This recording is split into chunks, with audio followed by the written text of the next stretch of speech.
¿Vivimos en la era del burro volador? Sí, estamos en la era de los burros voladores, sí, sí. Y lo dices por la anécdota, ¿no? Anécdota que hay que contar. Bueno, es una parodia que hago primero era un artículo de prensa y después lo añadí como un capítulo más estudiado en un libro. Y es un poco la sociedad de los deseos, ¿no? Esa sociedad en la que, bueno, pues los políticos más que derechos conceden deseos, entonces pues han decidido que los burros pueden volar, que es pues el hecho de pues, conceder a las personas cualquier deseo que quieran ser, pues yo qué sé, percibirse panteras, la transición esta sexual, como si fuera posible realmente una transición completa de una sexualidad a otra, no es posible, es decir, se puede mitigar, se puede tal, pero sin embargo es como no discutir, la prohibición de no discutir por parte del público, de la opinión pública, cosas que son imposibles. Es decir, el burro volador simplemente es la doctrina de la política actual en la que priman más los deseos se convierten en derechos e ir contra esos derechos, que son en realidad deseos imposibles, es delito de odio, es decir, es cuestionar todo, ¿no? ¿Y que los burros vuelen es un signo de que vivimos en tiempos de apocalipsis o no hay que ser tan tremendos? No, vivimos en tiempos de caos, caos, es decir, siempre ha habido ya lo sabes tú bien que eres una persona muy ilustrada, ha habido siempre una tendencia desde hace mucho tiempo a considerar pues eso que como el desmoronamiento de la autoridad, de las instituciones elementales de la sociedad, la familia, cosas que son ciertas, ¿no? Ya lo decía Hannah Arendt, por ejemplo, respecto de la autoridad, que era una causa perdida, y lo decía creo que en la década de los 50, ¿no? Hemos tendido siempre a ir hacia la hipérbole, ¿no? del apocalipsis, pero es menos terrible y al mismo tiempo más terrible que el apocalipsis, que es el caos. El caos, vamos a una sociedad del caos. ¿Y en el caos hay esperanza? No, en el caos siempre emerge el poder. El caos es el caldo de cultivo del poder. Todos los totalitarios, todas las revoluciones que acaban mal, que son casi todas, yo creo menos la revolución industrial, que no la planificó nadie, acaban mal. Acaban mal. Entonces, el caos es el ingrediente fundamental del poder. Ahí donde hay caos, viene el poder. O sea, Nisbet tenía Robert Nisbet, este politólogo norteamericano que era asesor, creo que fue de Ronald Reagan, un tipo bastante inteligente, decía que, bueno, pues que vendría la caída de la autoridad, vendría el desorden y tal, y luego siempre señalaba, dice, y después vendrá el auge irresistible del poder, ¿no? Es decir, hay una generación que se ha criado en el caos, que es la generación Z. ¿Esa generación va a acelerar todavía más el caos? ¿O precisamente porque se ha criado en ese caos, en ella está la esperanza? Está en ella la esperanza. El problema es que es poco numerosa. Es decir, las generaciones que vienen detrás en comparación con las que ha habido, es decir, la generación baby boomer, para qué decir, pero la X que viene después también es una generación relativamente numerosa. Las que vienen detrás son bastante menores y se nota mucho. Ahí se nota que la sociedad está muy envejecida desde el punto de vista de la mentalidad. Criticamos mucho a la juventud y que son muy burgueses. No es cierto, lo que pasa es que su peso en esta sociedad está muy condicionado, Son muchos menos, están teniendo que circular a través de nuevas tecnologías, básicamente, y yo por lo que percibo de la generación Z es bastante revolucionaria en el sentido de que está en contra cada vez más de todo este movimiento del caos, ¿no? Es decir, no quieren que al pan pan se le llame pan y al vino vino. Eso casa mal con la ideología invisible, o sea, con la corrección política. Completamente, es incompatible con la corrección política. La corrección política, de hecho, yo lo intento explicar, que tiene precisamente una de las cualidades que tiene, es que al final es un monstruo con vida propia, que no obedece a nadie, porque una de las cualidades que tiene es la mutación infinita. Es decir, la corrección política empezó generando un número de identidades, acuérdate, limitadas, ¿no? Incluso dentro del feminismo, y al final incluso el movimiento feminista ha acabado atomizándose en infinitas identidades que además son incompatibles entre sí. Y entonces la corrección política es incompatible con esta generación porque esta generación busca la claridad. Yo creo que busca la claridad, la necesita. ¿Podemos hablar de grandes conspiraciones? ¿Todo se explica a partir de una gran conspiración? No, yo no creo en las teorías del todo ni en las teorías redonditas. Siempre hay conspiradores, pero lo que hay sobre todo son confluencias de intereses. Es decir, cuando la gente se queja de cómo funcionan las élites, ¿no? de cómo intentan mangonearnos y que parece, bueno, sí, hay gente poderosa, Soros, algunos nombres propios, la Fundación Ford, sí, evidentemente hay gente ahí, Bill Gates, gente que tiene más influencia, pero en el fondo lo que hay es una confluencia de intereses. Tú lo ves mucho con nuestros propios políticos cuando tienen que manejarse en Europa. Cuando tienen que manejarse en Europa, dejan de ser políticos básicamente y se convierten en bienquedas, porque necesitan ser admitidos en ese club social. Es decir, no hay un mandamás, hay una serie de mandarines, es como un club de la alta sociedad o un club social en el que hay una serie de familias con más abolengo y todos los que quieren aspirar a estar en Europa o en esos organismos internacionales no es que se estén manipulados por una conspiración, sino que tienen el deseo de ser aceptados, ¿no? Entonces lo que hacen es asumir las reglas tácitas que les van imponiendo. ¿Y que existan confluencias de intereses significa que somos fácilmente manipulables? No, no, no. Las personas, yo por lo que te digo desde el punto de vista de la experiencia, digamos, empírica, las personas son menos manipulables de lo que se da a entender. De hecho, a la política o a la burbuja política le interesa que nosotros interioricemos que somos manipulables, porque entonces nos vamos a creer cualquier cosa. Es decir, si nos dicen que hay una demanda social de X, como somos manipulables, esa demanda social no la vamos a cuestionar, porque como la gente es manipulable y es tonta, esa demanda social que a nosotros nos parece un disparate, damos por supuesto que es mayoritaria, y no lo es, no lo es. Eso lo aprecias muy bien en Twitter. En Twitter se observa que es una cámara de eco. A la gente al final lo que hacen es imponernos las cosas. Es un juego de prestidigitación. Nos engañan, nos hacen creer, primero, que hay una demanda social. Si tú te pones a analizarla, hay encuestas, de hecho hay encuestas, las ves en la ONU, de cuáles son los problemas que más importan a las personas. Llegas al número 15 y no hay ninguno de los que últimamente oímos constantemente a los políticos. Es decir, nadie está pensando en eso, ¿no? Está pensando pues, en lo que tú y yo sabemos, en el trabajo, en el futuro, en la familia. En el futuro próximo, en el fin de mes. Exacto, en el futuro inmediato. Pero la gente no es manipulable. Hay un libro que yo recomiendo, que seguramente habrás leído, porque tiene muchos ejemplos muy divertidos, que se llama 100 mejor que uno, que es la sabiduría de la multitud. Y entonces allí pone un montón de ejemplos que las personas en condiciones medianamente aceptables tienen mejor criterio en conjunto que el mejor de los expertos. ¿Significa todo esto que la realidad se terminará imponiendo frente al relato? Siempre. ¿O el relato va ganando la partida? No, el relato al final lo que hace es derivar, por ejemplo, en el lisencoísmo, en la imposición de una doctrina. Es decir, nadie puede creer que un naranjo puede transmutarse en un manzano simplemente porque le acostumbres a hacerlo, ¿no? Es decir, eso... entonces, ¿cómo se impone una doctrina tan disparatada, dizque científica? Imponiéndola desde el poder. Es decir, muchas personas no aceptan muchas cosas de las que suceden, pero si te das cuenta empiezan a salir leyes, reglas, multas, penas, sanciones, delitos. Es decir, al final lo que hacen es obligarte a comulgar con ruedas de molino, pero la gente no está de acuerdo. No sé si me estás describiendo China o Suecia.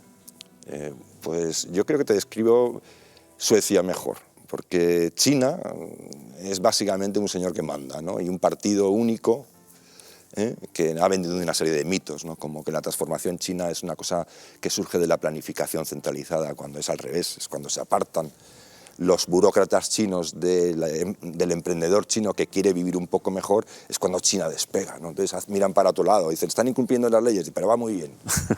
Y además nos dejan, cuando crecen y hacen grandes empresas, tenemos cuota porque somos del Partido Comunista y nos lo llevamos crudo, ¿no? Es decir, tenemos nuestra comisión. Ese es China. Suecia es quizá más interesante y desde luego, no iba a decir peligroso, pero bueno, es un adjetivo que no me termina de gustar, pero es inquietante, ¿no? ¿Suecia ha sido pionera en elevar los estados de ánimo a políticas de Estado? Sí.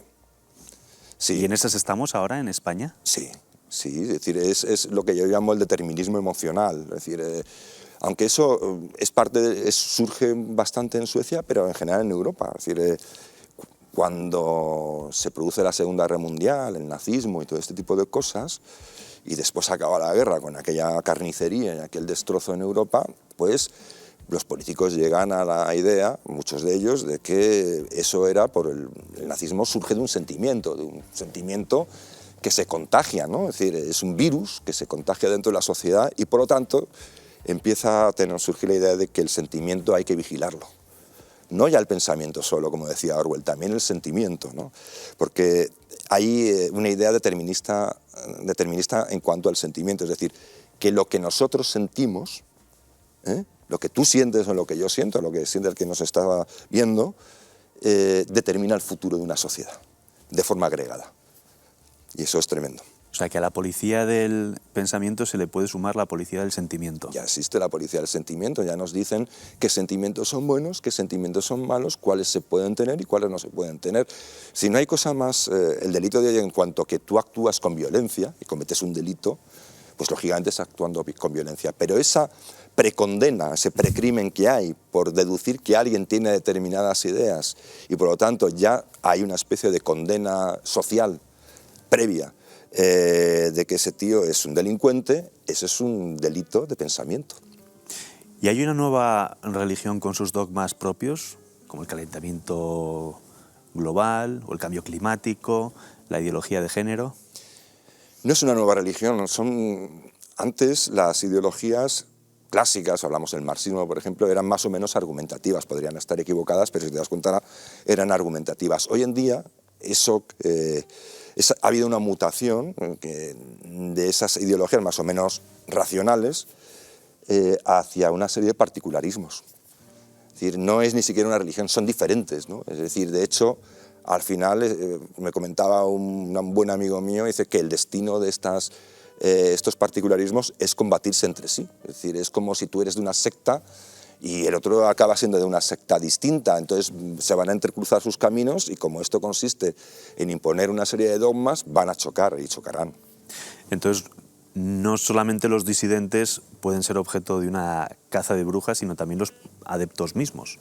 Claro, y lo hemos visto, ¿no? Hemos visto a personas que han promovido, políticos que han promovido la corrección política y han acabado siendo víctimas de su propia criatura. Es decir, incluso, pues tú sabes, mucho progresista, incluso del cine, de Hollywood y tal, que ha sido siempre muy de las causas progresistas y ha acabado siendo, digamos, linchado porque alguien ha dicho que en un momento dado pues, se había acostado con fulanita, ¿no?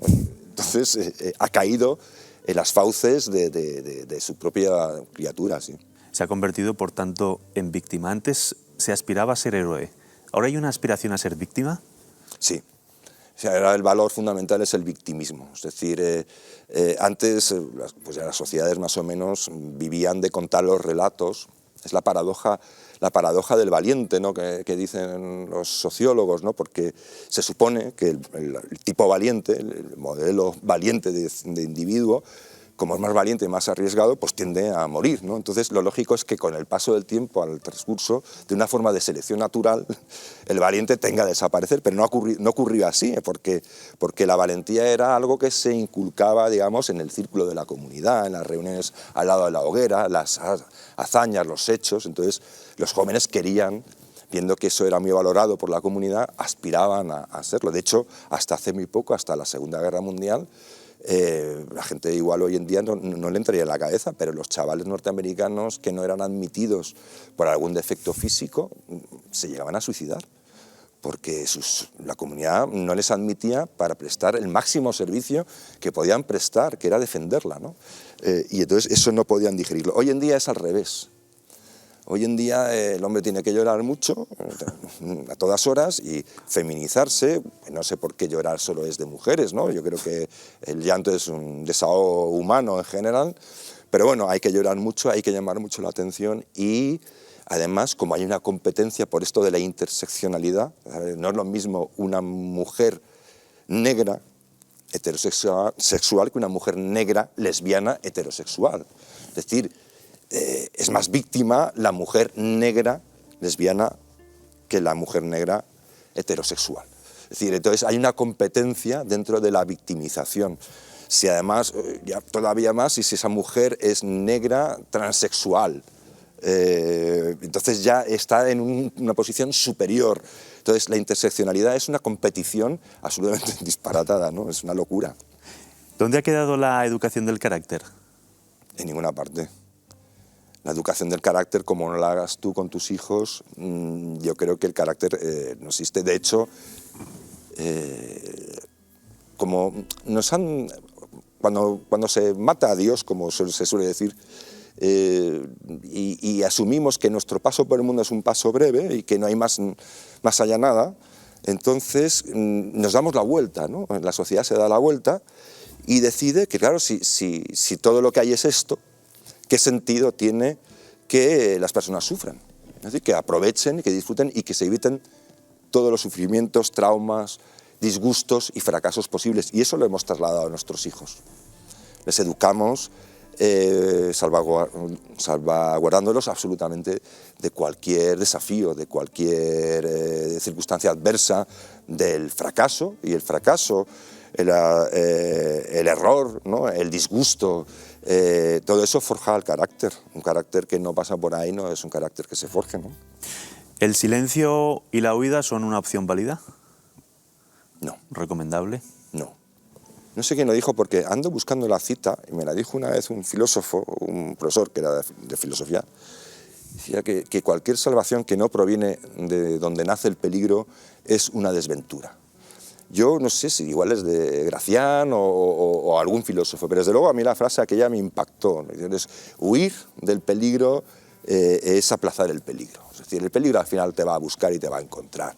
El monstruo ese que nos daba pesadillas de pequeños y que intentábamos que viniera papá y lo espantara, hasta que tú no te haces mayor y te enfrentas a la realidad de que bueno, no era un monstruo, era la oscuridad, era mi miedo, no derrotas al monstruo, ¿no? El monstruo siempre te tendrá, vamos, presa de ese sentimiento abyecto que es el miedo que, no el miedo como por sí, sino el miedo que te agarrota, que te impide tomar decisiones y que te convierte en un ser tembloroso e incapaz de hacer nada. ¿Hay quien sabe manejar bien los miedos de la sociedad? Hay gente que intenta inculcar el miedo. ¿Y lo consiguen? En determinados grupos de población sí. En determinados grupos de población sí. Sí, hay una cultura del miedo. Yo creo que precisamente el miedo ahora mismo es una de las palancas que intentan manejar con más intensidad. Yo creo que cuando el dichoso bicho, la pandemia esta, le cogieron gusto a meter miedo a la gente para que obedeciera, ¿no? Y de hecho había gente que estaba muy histérica, que incluso reaccionaba con una virulencia extrema porque una señora salía a pasar su perro a las 3 de la madrugada, ¿no? Entonces era una cosa como absurda. Es decir, pero vamos a ver, ¿qué peligro puede tener esta señora con su caniche por el parque a las 3 de la madrugada? Es decir, es una bomba vírica. Evidentemente no, la lógica dice que no, pero la histeria y el miedo que te inculcan hace que te vuelvas irracional, ¿no? Yo creo que el miedo sí nos lo quieren inculcar, sí. ¿Habrá que jurar que todo esto ha sucedido? Desgraciadamente no. Desgraciadamente no porque la historia está llena de momentos muy curiosos, ¿no? Por ejemplo, el episodio de las brujas de Salem, todo el mundo sabe que es cierto, es delirante. Y es un anticipo un poco de cómo funciona la sociedad actual a golpe de pánico moral, ¿no? Es decir, lo hemos vivido con los chicos de este colegio mayor, ¿no? Eso es un ejemplo clarísimo de pánico moral, ¿no? Se ha identificado el mal, en ellos estaban poseídos por el machismo, que es el nuevo demonio, y entonces se les ha habido pues, prácticamente un ritual de depurarlos, ¿no? De arrojarlos a la hoguera virtual para que ardieran y se purificaran, ¿no? Es decir, esto lo hemos vivido ahora mismo. ¿Quieres decir que hay un hilo entre Salem y Ciudad Universitaria, entre Salem y el Colegio Mayor Elías Aguja? Sí, sí, exactamente. Vivimos a golpe de pánicos morales. Yo creo que es una de las herramientas. El miedo y el pánico moral son las dos herramientas que constantemente están interactuando, ¿no? ¿Y todo esto configura un sistema de acceso restringido o eso es un capítulo aparte? Eso es un capítulo aparte. Yo creo que el acceso restringido es un sistema que lo hemos visto quizá, aunque denunciado de aquella manera, y porque es un personaje muy peculiar con Donald Trump, yo creo que una de las palancas que catapulta a Donald Trump es que una parte de la sociedad, y además yo he hablado con los norteamericanos que sin ser Montesquieu te lo podían explicar muy bien, y era la sensación que tenían ellos de que estaban regresando a una sociedad estamental. del viejo régimen, donde hay una clase que dirige y luego están, digamos, como los hilotas de los espartanos, ¿no? Que eran los tontos que estaban allí, que eran el punching ball y que los usaban para entrenarse para las guerras, ¿no? Y eso sí lo perciben muchos americanos. Y no se dice, ¿eh? ¿Sirve de algo esforzarse en un sistema de acceso restringido? No. No, eso mata cualquier incentivo. Entonces, ¿qué hacemos? ¿Apagamos y nos vamos? No, hay que intentar desmontar el sistema de acceso restringido. Es decir, las sociedades tienen que ser sociedades móviles. No puede ser que haya élites enclavadas. Es decir, ¿cómo va a prosperar una sociedad si la gente, como en la Unión Soviética, daba igual lo que hicieras, si ibas a quedarte donde estabas o te afiliabas al partido? O, bueno, que tampoco era muy buena idea, porque si estabas muy cerca de los que mandaban te olía la cabeza pólvora, entonces había que quedarse ahí, ¿no?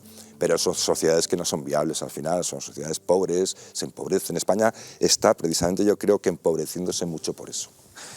Después de hablar de cosas tan profundas y tan hondas y tan elevadas, ¿es una frivolidad sentir añoranza por el glamour? No, para en absoluto. El glamour es fundamental. El glamour, bien entendido, era la admiración que tenía la persona corriente por el sabio.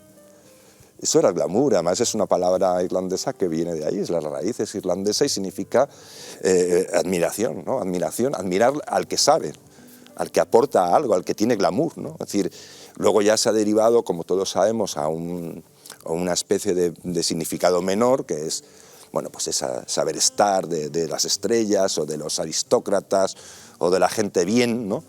Que se viste bien y que sabe estar a la moda, pero el glamour básicamente era la admiración, porque la gente entonces trabajaba de sol a sol, no iba a la universidad, no podía leer periódicos, no podía ni leer prácticamente, no sabía ni leer.